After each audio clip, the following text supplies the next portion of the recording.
So is it okay to have the government monitor social media conversations and then to wade in and correct some of those conversations? With more on this, let's go to technology expert Carmi Levy. He's on the line from Montreal. Carmi, do you think the government's monitoring what you and I are saying right now? Is this whole thing getting out of line or what? Well, I think the potential is certainly there, and I really hate to be the cynic here because we really should be applauding the government for recognizing that social media are the new way that Canadians keep in touch, and certainly in order to be involved in that discussion, you have to be involved in that discussion as well. So, kudos to Harper's Conservatives, to the government for wading into the wilds of social media and starting to move policy generation into this new realm. It only makes sense, but at the same time, it opens up a bit of a question. I'd like to call it a Pandora's box of what exactly is the government's aim here?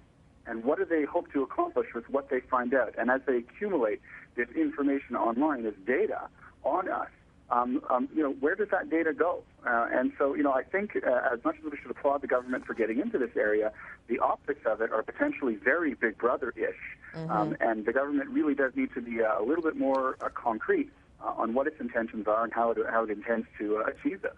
So you're concerned about, A, the optics, B, the motives. Can you elaborate a little more on the motives when you say, why exactly, maybe the real reason they're doing this? What are you inferring there? Exactly, because let's say I'm participating in, I've left a comment on a blog or on a website on a particular issue. In this case, it's related to fisheries.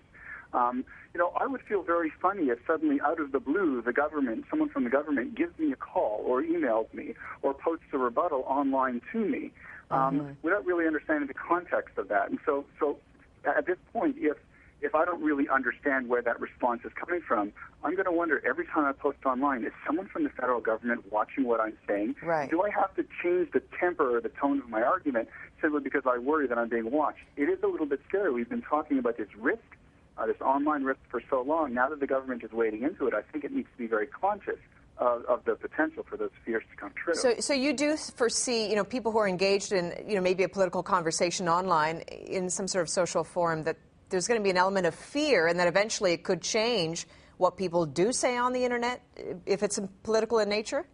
Exactly, yeah. Because if you're stuck wondering who's watching and what are they going to do if I say the quote-unquote wrong thing, you're going to necessarily change the way you involve yourself in that very public discussion and debate. Carmi, let me also put this to you, though. The government could argue, well, we spend money on billboards, on TV ads to communicate things like the home reno tax credit or inform Canadians, about what they can do.